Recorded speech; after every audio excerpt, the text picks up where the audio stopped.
Hello everyone, and a very warm welcome to this DAISY Consortium webinar. My name is Richard Orme. I'm proud to be one of the team at the DAISY Consortium, and I'm your host for today's session. Validation and conformance checking are two critical parts of accessible EPUB creation. But what does that really mean? How can they be accomplished, and what are the common issues people encounter? The panel that we've assembled for you today should help answer these questions and many more. We have experts who created the EPUB accessibility standards, manage the production technologies for a multinational publisher, and provide technical leadership to the eBook Accessibility Certification Service, now operational in several countries. Over the next hour, we'll gain a deeper understanding of the standards, processes, and tools that they rely on, and ultimately help you to produce better and more accessible EPUB publications. We have lots to cover, so I'll hand over to our panel and ask them to please introduce themselves. Hello, my name is George Kirscher.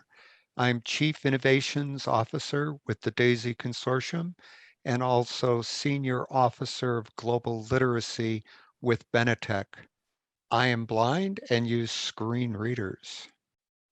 Hello, everyone. My name is Charles Lapierre. I'm the technical lead of our Born Accessible initiative at Benetech, and I am low vision myself. Hello, my name is James Janczak. I am the Production Technologies Manager at Taylor & Francis Group. In addition to researching new publishing methods and technologies, I serve as the Accessibility Champion for the production team, and I am part of the Accessibility Working Group at Taylor & Francis. For our overview today, what we're going to discuss is what is an accessible EPUB. We'll go into third-party certification, developing internal standards, validating the EPUB, and using various tools for checking the EPUB's accessibility, such as ACE, SMART, and manual types of inspection and checking. The first step in evaluating EPUB accessibility is understanding what is meant by accessible. Some publishing houses started their accessibility work by moving their existing content and workflows to EPUB 3 because the format was accessible. This missed the mark since the format itself does not make a title accessible, and older workflow practices, like using images for tables or non-Unicode text, created EPUB 3 files which were anything but accessible.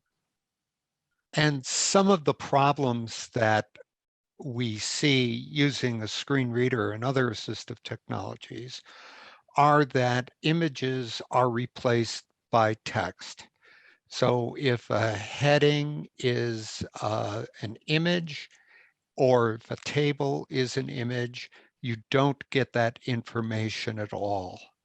Another problem is the correct reading order, where I might have a document where it says name, address, phone number, and as I read it, it says Tom, Jane, Mary, Smith, Jones, Doe, 728-2030. So that the reading order is out of whack and it causes huge problems.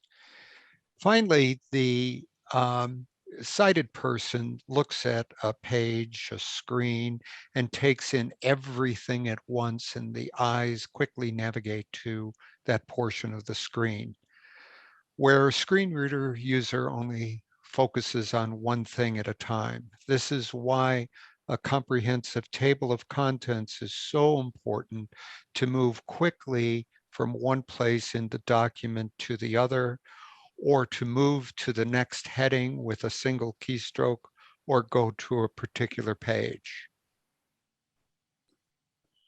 To reach the goal of an accessible EPUB means you have to research and educate yourself on the technical requirements and the accessible landscape. Many times, the first steps toward accessibility research starts with the legal requirements. Researching the law and legal landscape behind the need for accessibility provides the why, but these resources rarely have anything related to technical implementation. This does not reduce the importance of the legal side of accessibility. Knowledge of both law and technical can lead to greater success. The technical details for accessibility are centered around the W3C guidelines. At Taylor and Francis, accessibility meant a lot of research. This was initially focused on legal compliance, which led to the history of the Americans with Disabilities Act, then to information on Section 508, and eventually to the Web Content Accessibility Guidelines, or WCAG. WCAG hinted at the technical details we sought and led to a long list of interconnected standards, which formed a picture of what it took to create an accessible file. The legal research proved important in gaining buy-in from staff, especially when specific case law could be quoted and its implications for publishing explained. This really advanced the buildup to an accessible workflow, since multiple departments could understand the need for accessibility.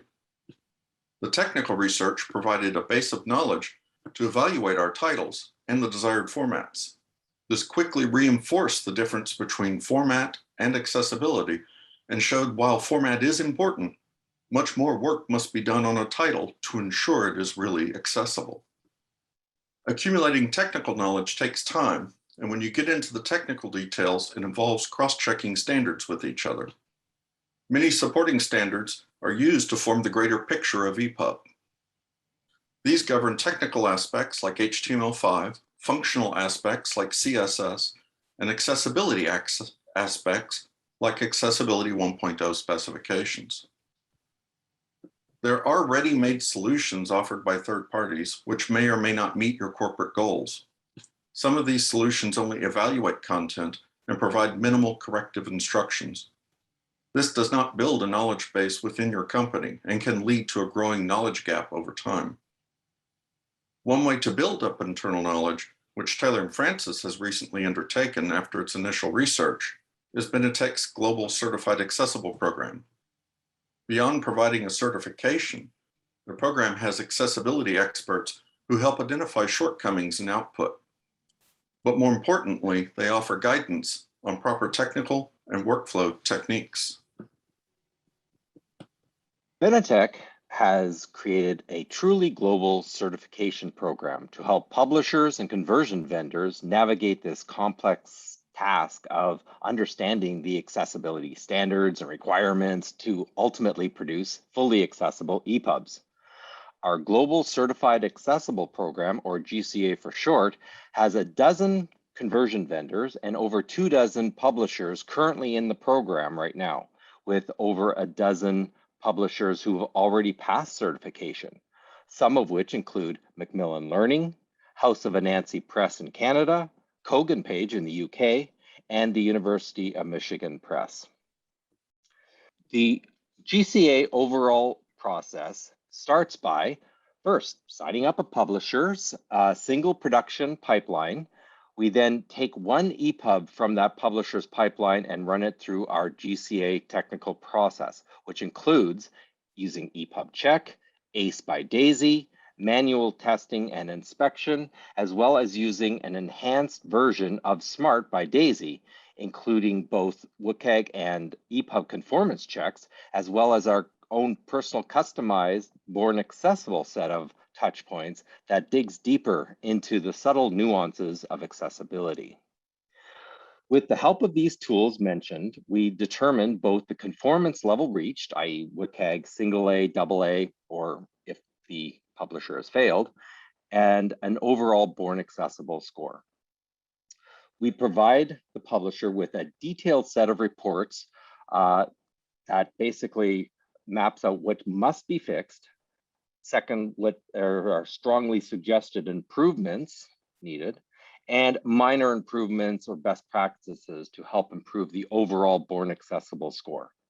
Publishers then remediate their EPUB and pipeline, then resubmits that EPUB for reevaluation. This is like repeats until the publisher either the EPUB passes with a conformance score of WCAG AA and a born accessible score of at least 80% or better. 3 EPUBs must pass certification for the publisher to become certified. Now, once the certified, the publisher can stamp every book coming off that certified production pipeline as GCA certified and accessible. They do this by adding the WCAG AA conformance metadata to their EPUB, as well as our GCA credential and certified by Benetech to help with discoverability of this accessible title. This metadata is already being used by bookstores such as VitalSource, and soon to be displayed as well is at RedShelf. In addition, there are several other benefits to becoming GCA certified, including cross-promotional marketing, the use of the global accessible logo, being added to our website promoting the publisher who have passed certification, and our quarterly technical bulletins for keeping the publisher up to date on the ever-changing landscape of EPUB accessibility and the evolving standards. And at least once a year, we perform spot checks to ensure the publisher is still in conformance to keep their accreditation for certification. The interrelationship of metadata, structure, format, and content is critical for an accessible EPUB. Understanding all these things, which is generally publisher-specific, is crucial for success. This allows you to plan the end goal of your program, which in simplest terms is, what WCAG level are you aspiring to achieve? At Taylor & Francis, we've acquired many publishing lines over the years. This gives us a view into the practices of other publishers.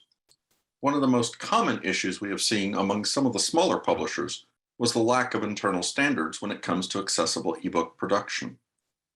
Many had EPUB 3 files, but the standards were seldom defined, leaving the vendor to implement generic standards without guidance.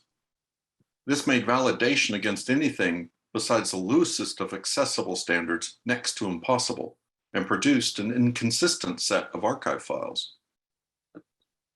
You cannot validate a file without a standard to hold it to. Industry standards are written to work in a wide range of instances, which can create suboptimal results for specific use cases.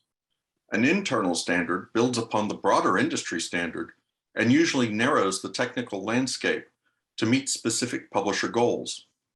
These goals usually coincide with a publisher's house style, distribution methodology, brand identity, or editorial needs. The internal standard should not be just a rigid set of rules. It is also an educational tool helping your team implement changes to reach your end goal. Remember, any adjustment to your standard has to remain valid within the greater industry standard. Each adjustment should be documented and explained so others in the workflow, especially the evaluation team, knows what the adjustment is and its intended purpose. At Taylor & Francis, we knew it was common in HTML to use the div tag as a generic container for pretty much anything, like a figure, section, sidebar, and so forth. After our research, Taylor & Francis decided our specifications would replace the div tag with more specific tags like figure, section, block quote. This provides a clear purpose for the content and allowed our workflows to build and evaluate titles more efficiently. The style of the publication is important when working on your internal standards and on individual products. Presentation-heavy products may require additional work to ensure full accessibility. The use of audio, video, new HTML functionality, and scripting all bring new requirements which need to be reflected in your standards. This often results in a return to the research phase, especially when new functionality or technology is involved. As always, you have to ensure any new standard produces an acceptable EPUB. This may include adding transcripts, closed captioning, descriptions, specific structures, and ARIA roles. Developing your standards is just one step. Training on the standards is next. Internal staff should review the standard against workflows and seek clarification on any nebulous point. They need to understand the expected outcome and the reason for the internal standard. External vendors can be a bigger challenge. Many serve other publishers, so they either follow more generic industry standards or they have workflows supporting specific publisher standards. Ensuring they are following your set of standards is critical, since any other standard may create EPUBs which are functionally correct, but will not pass your validation process. At Taylor & Francis, implementing accessibility standards combined 3 different sets of existing instructions and added new accessibility rules. The new combined set was vetted, reviewed, and released, but no queries were made. Some vendors failed to update their older workflows, producing EPUB files which could not pass our new standard. In some instances, we received pushback from vendors, where they noted that the existing workflow was good enough for other publishers. We found one vendor did not even understand how to create footnotes in the HTML standard. This entire rollout produced an enormous review process to evaluate our vendor performance and educate them on our standard. It took several months of reviewing and directing vendors to the underlying industry standards, which are listed in the resources for this webinar, before our vendors finally got to a good place in regards to our work. Compared to the work put into research, standards development, and vendor instruction and training, the evaluation can be more demanding than all those areas combined. Fortunately, there is an impressive array of tools available to help the evaluation. EPUB Reader software is the first tool in the evaluation stage. This is what the customer will use and how you will ensure what you have created will display according to your expectations. This check is more than a visual paging through of an EPUB, but should exercise the benefits of an accessible title. Change the font size, the screen size, and use VoiceOver. All these should give you an idea of the end user's experience. A modern EPUB reader is critical to this review process, and keeping an up-to-date version should help you keep pace with the evolving industry standards. Software built on older standards are not always updated, so an active development cycle for an EPUB reader is important. Distribution platforms normally have the biggest impact on what EPUB reader software a publisher uses, since many platforms only allow one reading system. At Taylor & Francis, after rewriting our internal standards and adjusting our workflow to produce good accessible content, we found an increasing instance of errors appearing in our titles. Despite our research and updated standard, we rather embarrassingly overlooked the fact the EPUB reader we used was created when the first iPhone came out. This made it impossible to test many of the technical items, since the reader was last updated several years before the features became widely used. It may have had a strong market share at the time, but it did not keep pace with the industry as a whole and delayed our efforts nearly 3 months while we researched replacements. Once we updated to a modern EPUB reader, we actually use 3 now, our review staff started to report many new errors. These represented errors in the HTML coding, which the old software could not handle correctly.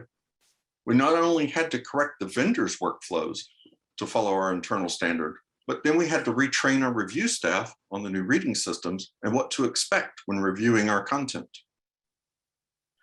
EPUB Check is a command line tool which checks the conformance to the technical EPUB standard.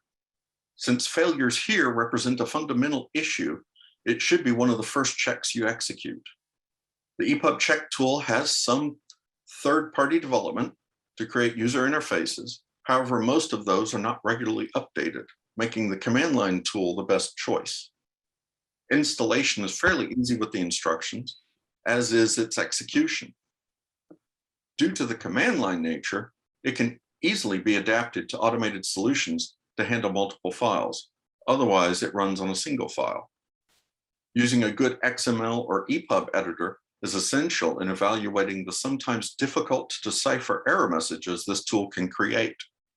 For example, the error "fragment identifier is not defined" can occur frequently.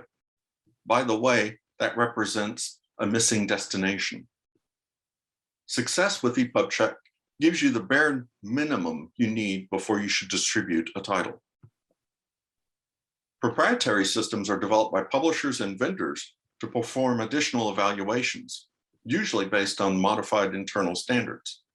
These systems range from simple validation of semantics and structure with XSLT to complex systems which analyze content to determine language, reading level, and intention. This can greatly improve the mechanical checks on the EPUB and help ensure specific structure and semantic tagging is present. The customization of proprietary systems allows for workflow improvements beyond EPUB evaluations, like reporting. At Taylor & Francis, our proprietary system evaluates an EPUB against our internal standards and flags issues. One important function it performs is to identify which accessibility features are present for each title. This is fed into our business systems for export to our distribution partners via Onyx. DAISY ACE checks conformance to WCAG standards for accessibility and is usually run after EPUB check. This evaluation will point out failures and offer suggestions based on available web resources, but it is important to have a strong understanding of accessibility standards to use this evaluation. And over to me, I think. So I want to talk about ACE, SMART, and the DAISY knowledge base. These are all resources that are designed to work together, and we recommend that you start with ACE and work through the errors and failures that are identified there and repair them in the EPUB itself, and then rerun the ACE checker to make sure that you get down to 0 errors. This produces the report that you're going to be viewing and uploading to the SMART system. You can get a free account at smart.daisy.org for the SMART system and upload that ACE report. It's a JSON file to the ACE system. And while you're working through figuring out what errors you made, pay attention to how much you're learning about accessibility and about the standards during this process. So on to the knowledge base. The knowledge base is maintained by the DAISY Consortium. It's kept up to date, and there's links that guide you in the ACE report and in SMART to the correct information from a publishing perspective. We point to both WCAG information, lots of examples of what you can do, and we also include EPUB specific information in the knowledge base.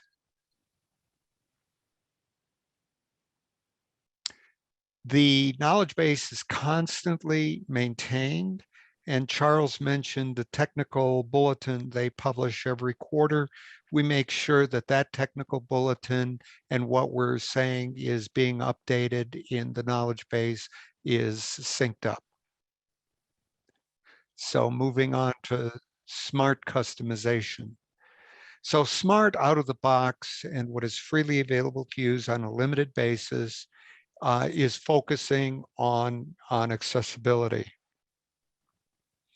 But it is, we are providing opportunities to customize SMART to meet your specific needs.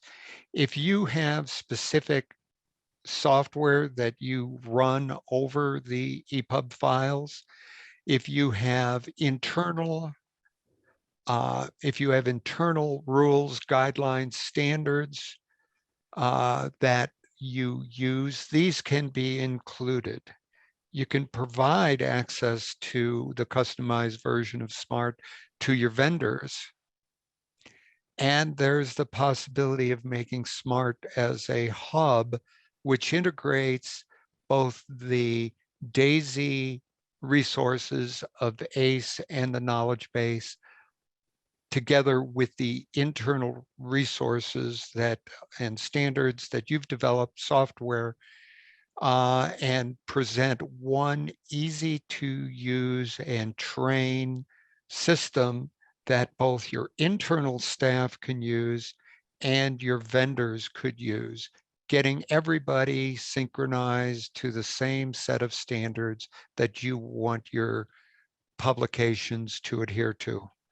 So if you're interested in full access to SMART, I would suggest that you visit daisy.org/IPP, and we'd love to fill you in on all of the advantages of being a DAISY inclusive publishing partner. Even with these software aids, and despite the incredible number of checks automation can execute, the final check still falls to a person. This is usually someone well-versed in the industry standards for EPUB, your internal standards, and accessibility. This is a deeper check than with the EPUB reader and examines the underlying code, since correct visual appearance does not necessarily mean the content is properly prepared for non-visual users. This person normally uses the output from EPUB Check, ACE, Smart ACE, and proprietary systems to start their review. They search for missed items, hidden mistakes, or creative interpretations which automation may overlook. At Taylor & Francis, we maintain an archive of older titles and files from acquired publishers. Some of these are stored as EPUB 2, and we are currently taking the opportunity to add structure and semantics to improve accessibility as we upgrade them to EPUB 3. Despite using a trusted vendor, we decided to return to a full evaluation of the submissions. We found while the files were visually correct, there were numerous errors in accessibility. A manual review of the files was able to build a profile of issues which could be linked to specific points in the vendor's automation and workflow. This allowed us to send targeted corrections to improve their performance. Using automation alone would not have identified the points of failure as easily or quickly, and would have resulted in a much longer period of back and forth between us and the vendor. Anytime you have a new vendor or workflow, this step should be done on all titles to ensure that the standard is maintained. It is possible, once a publisher builds a trusted relationship with a vendor, their titles may not need this level of review. Getting to that level requires an in-depth evaluation and analysis to ensure the workflow, the people, and the content all match this trusted status. Even when such trust is built, regular reviews should be conducted to evaluate new workflows, staff, products, or standards. I want to focus on the word trust that was just used. Today at VitalSource and at RedShelf, as a blind user, I can view the accessibility metadata that is present in the EPUB file. I can read the accessibility summary, and I can trust, I need to trust, that that information is correct. I trust that GCA certification, or from other companies that do certification like LEA.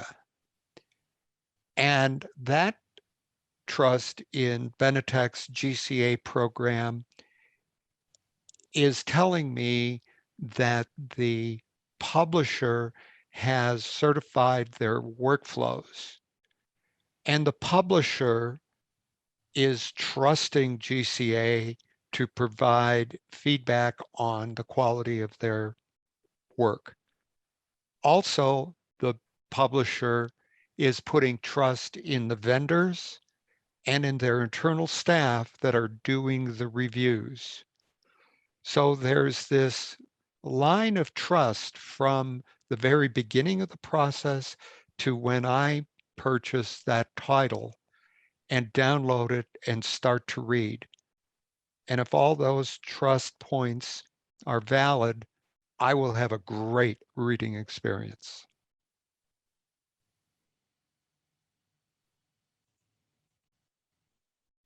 And we also have here a link to our useful resources. There's all of the different tools, standards mentioned in this webinar can be found at daisy.org/VCC. And, you know, we've been talking about, you know, EPUB accessibility, certification, and this trust that has to be along the way from, you know, right from the publisher, from the vendors, through certification, then to ultimately your reading experience in your on your with your assistive technology and the reading systems themselves to expose this rich accessibility accessible data. So there's a lot of moving parts here, and I hope that you've all enjoyed this little glimpse into behind the scenes of the standards and what it all means. Charles, thank you for that. And James and George, well, we're having more than a glimpse. We now have our questions lined up. So prepare yourselves for some interesting answers, indeed, to some interesting questions. And I'm coming to you first, James. You mentioned right at the top around one of your first drivers was around legal compliance and checking for accessibility for legal compliance in various countries. To what extent are you able to use these kind of validation and conformance checking approaches that you've mentioned to give that assurance now you're further down the road? And how does that vary between the different kind of territories that Taylor and Francis operate in? Well, Taylor and Francis is fortunate because we span the globe. So we got into accessibility in the US several years before the European Accessibility Act came on the horizon. And that allowed us to build up a good, strong initial push, not only in getting our workflows designed, but what it meant to actually be accessible, following a particular WCAG output. And we go for WCAG AA. When the European Accessibility Act came on the horizon and the EU decided that they needed to ensure all the member nations made content accessible, we fortunately were not overly concerned because we already had a system which met WCAG AA, and our only issue was whether or not the EU would actually accept WCAG, and they're still debating exactly what accessible means. So we're watching that very, very carefully. Fortunately, most other nations have fallen back on WCAG as the standard. It makes it easy. It's already a well-known set of checks to go against, and publishers are very familiar with it already. So basically, once you get into it, it actually becomes easy because most of the nations follow pretty much the same rule set. Hope that answers the question. Thanks. And I'd like to add that the EPUB accessibility standard points to WCAG. We don't reinvent anything, so we point to WCAG and add EPUB specific accessibility requirements above and beyond WCAG. So we're well aligned with the WCAG standards.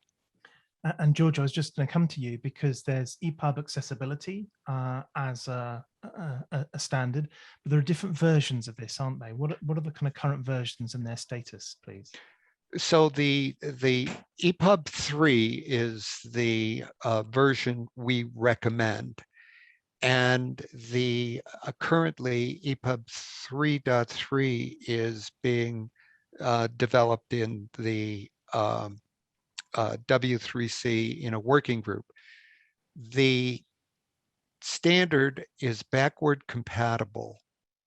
One of the biggest things we've done is to make it much more readable, easy to understand, as you know, much as you can make standards easy to understand. So I would recommend that anybody go to the current draft of the EPUB 3.3, and they'll be in good shape to be conforming to any of the earlier EPUB 3 standards. And George, what about the EPUB accessibility specifications? Are there different versions of those? 1.0 has been around since 2017, and that has been also standardized in ISO. And version 1.1 will be in the EPUB 3.3 spec. It's part of the EPUB 3.3. And what we did was compared what was in the European Accessibility Act, the requirements that were there, and compared it to the EPUB 1.0. And we found that there were a couple things that were lacking. And so we upgraded the in the 1.1 version to perfectly align and map to the European Accessibility Act. Now publishers will be required to provide longer descriptions than what might be in alt text for super information heavy carrying graphics. So extended descriptions of some of these things. And we're seeing for at least the last 2 years, the publishers that I see, titles with GCA certification already have these extended descriptions in higher education materials. As well, we the 1.1 specification will require WCAG AA conformance, but allows you to map to whatever WCAG version you're currently working at, be that WCAG 2.0 or 2.1 or future versions. Thanks for that, Charles. And the next question is for you, actually. It's from Chantel, and it relates to GCA certification. Chantel asks, for publishers who publish a variety of different genres or categories, you mentioned 3 EPUBs which must pass from different genres or categories. Is the idea then that there would be, if they've got 3 different genres, there'd be 1 from each genre? How does that work, that 3 EPUBs to pass principle? Right, great question. It really depends on the back end process. If all of these genres go through the exact same workflow, then you could give us probably 1 from each genre, just in case there's different accessibility features in those different types of books. We really, don't care as long as it's through the same process. Now, if you go to different vendors, say for your one type of genre, let's say cookbooks, you go through vendor X, and then you have romance novels going through vendor Y, then yes, you would need 3 from both different pipelines, we call it, your back-end processes, your workflows. But if it's all going through the same vendor, then we just want 3 books and give us the most complex books, which will then cover most of the accessibility requirements. Charles, if a publisher has different vendors, but they come into a central spot for the publisher, and they all go through the same process once they hit the publisher's front door, does that qualify as a single workflow? Absolutely, right. So if you have all of the different vendors, then you go through a centralized choke point where you're making sure everything's harmonized, that the tables are all done the same way, the lists, the heading order, the structure of the book, etc., then absolutely we would only require 3 EPUBs from your entire workflow. It doesn't matter what you have past that centralized point. And from a publisher point of view, when you do use that central review process, you'll find that it actually increases the amount of training you have to do with the vendors, because each vendor will do things a bit differently. And so that's where the internal standards really come into play, where you have decided that this is how it will be, this is what we're looking for. That way we can meet our GCA certification. And then you have to force the vendors to abide by those rules. And that can take a bit of time. So there is training involved with that. James, the next question's coming your way. I was interested to hear how you talked about EPUB readers being an important part of your validation step. You mentioned that you test, I think, in 3 reading softwares at the moment. You may or may not want to mention which ones they are, but what advice or suggestion would you have for folk in choosing which of the many EPUB readers they might use as part of their testing processes? When we had to replace our old one, we actually sat down and pulled up a group of, I think it was 5, and we evaluated their technical implementation to see how well they would actually interpret our EPUBs. And then we actually put it out to the reviewers and checked to see which system was best suited for the end user or the reviewer in this case. And we rated everything. And initially we'd only chosen 1, but we decided that we really needed 2 more because that wider net of how things appear, how things will actually work, gave us a better idea of the areas we need to focus on in our specifications and everything else to make sure it worked across multiple EPUB readers. So for clarification, people would be reading the EPUBs produced by Taylor and Francis on quite a wide range of EPUB readers, and you get coverage by choosing kind of 3 different ones to look at that. Have I understood that correctly? Yes, that's correct.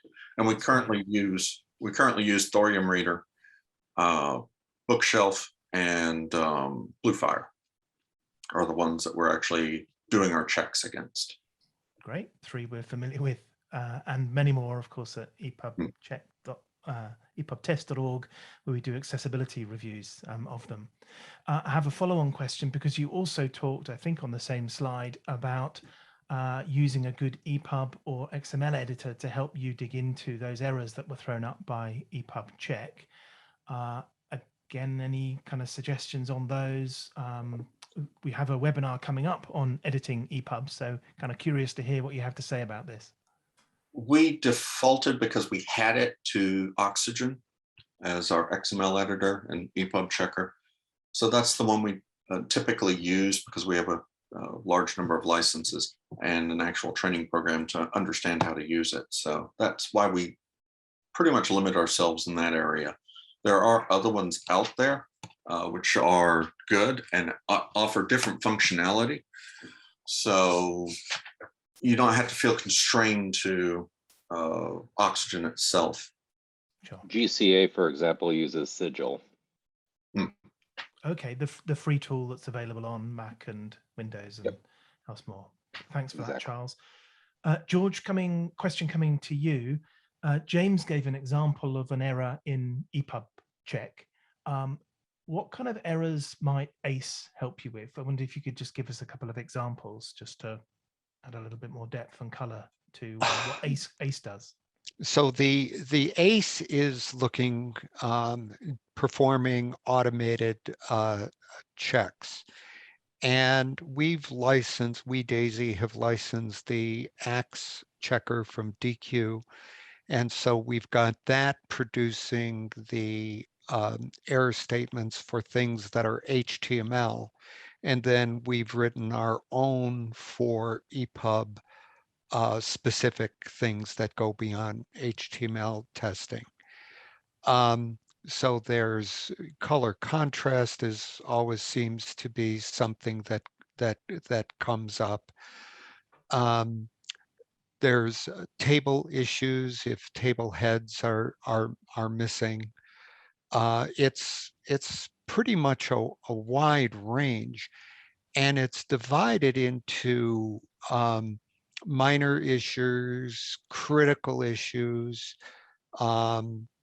and I think there's 4 or 5 categories of those issues. So I would always suggest starting with the critical errors, see what they produce.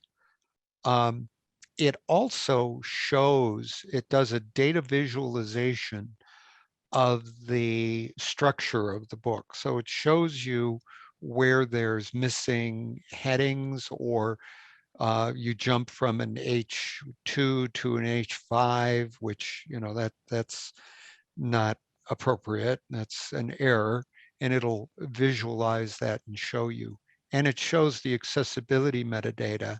And when I see EPUBs and open it up and see that there's no accessibility metadata, well, of course, I know it does not conform to the EPUB spec, because that is the EPUB accessibility spec, because those are that accessibility metadata is a requirement. And so I'm a little leery. I know that the EPUB is more accessible out of the box than other publishing formats, but I really do like to see that accessibility metadata there. I know that the publisher's taking the extra steps necessary. And I've opened books and run them on ACE, and I've had thousands of errors sometimes. So it's, if a publisher sees that, they know they got a problem. And George, when talking about kind of key principles of accessibility towards the beginning, you talked about images and text. Does ACE help with images and alt text at all? So it creates a list of all the images it found. This is an aid, part of the visualization and helping you to check the book more quickly.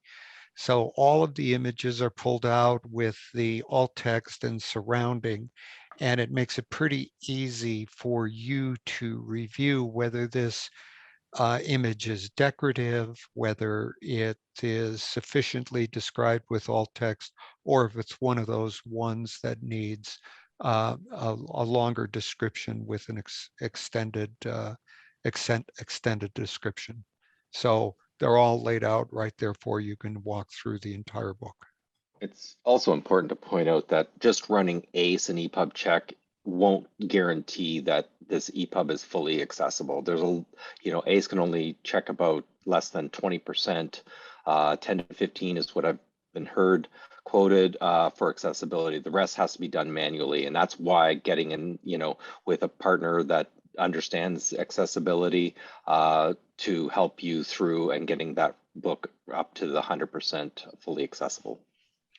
Go to smart.daisy.org and read the user guide associated with SMART. It really does a great job of laying out the relationship between automated tests, manual tests, and how you can set up a process for doing those manual inspections. It's a recommended, required reading, I would say. We're still got some questions here and only about 5 minutes left. Next question is coming your way, James. You talked about upgrading content from EPUB 2 to EPUB 3. Could you quickly help us with the technical reasons and the accessibility reasons for doing that? Or is that just about making sure you're using the latest standards? It's a bit more than using just the latest standards. As I noted, a lot of files we've picked up over the years from different publishing lines, and our standards have changed over the years. Some of the old EPUB 2s were flat. It was just a bunch of paragraphs, and there was no structure added or no semantic detail added.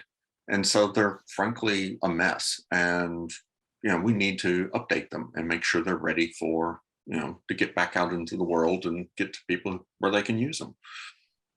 And page numbers, page navigation, if you've got a print equivalent of this book, I think is really important.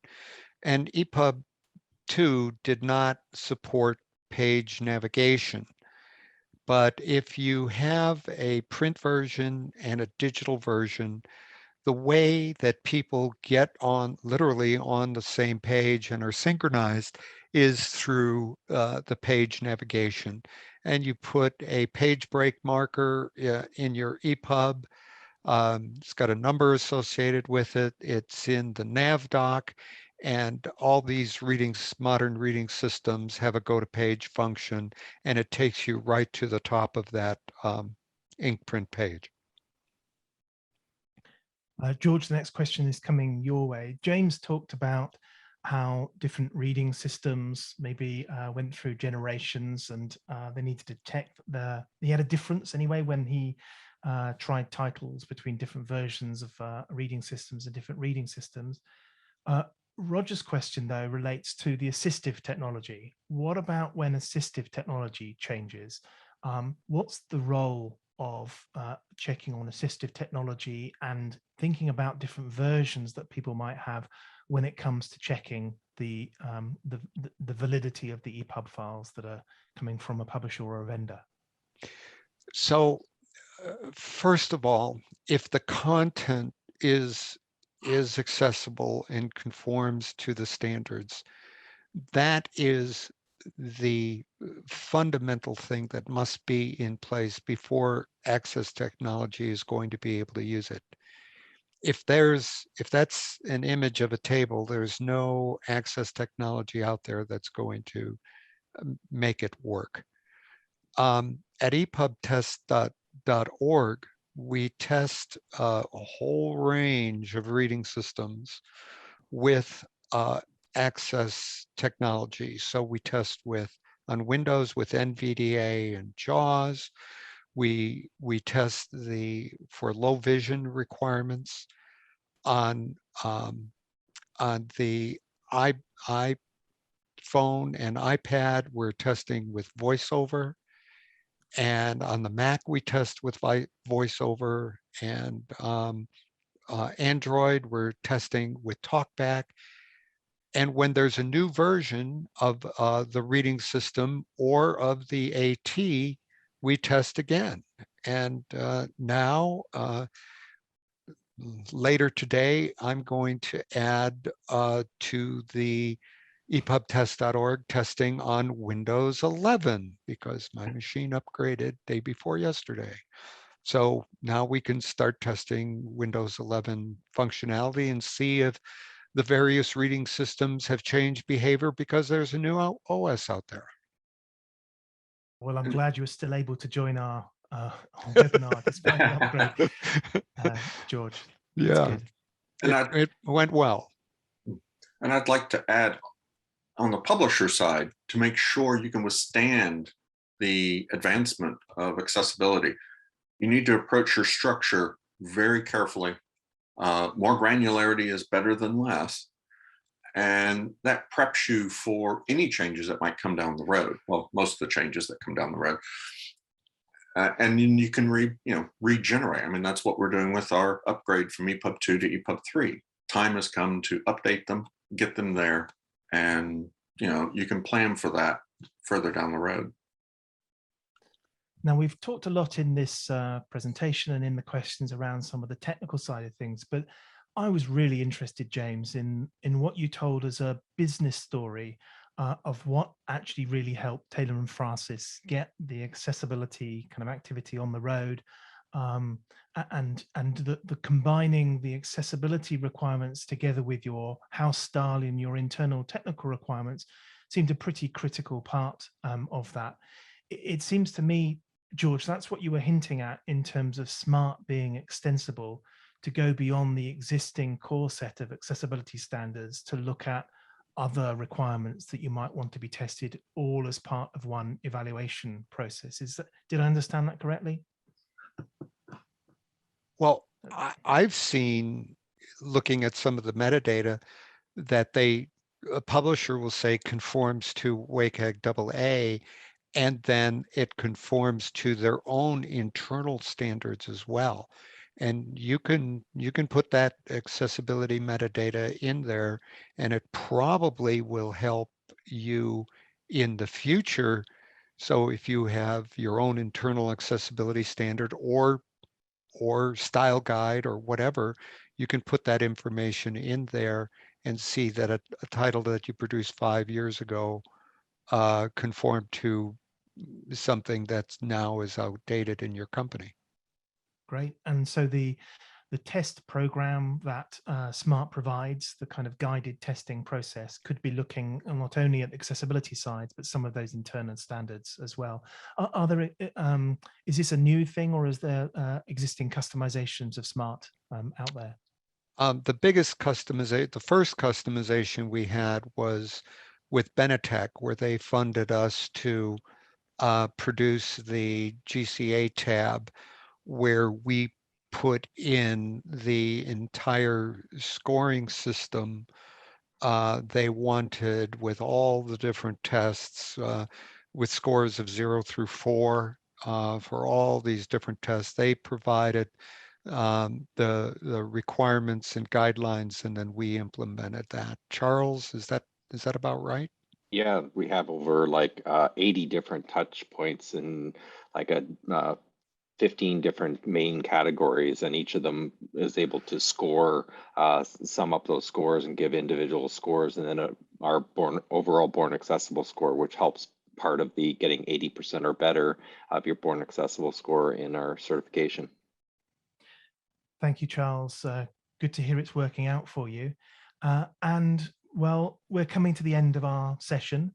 So once again, thank you to George, Charles, and James for sharing such great information.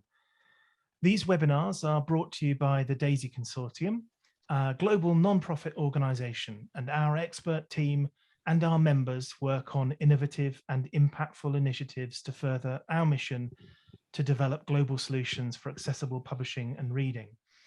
And before we close, I want to tell you about some really great sessions we've put together for you in the coming weeks. On November the 17th, we dive into creating and editing accessible EPUB, exploring some of the latest tools for producing quality publications.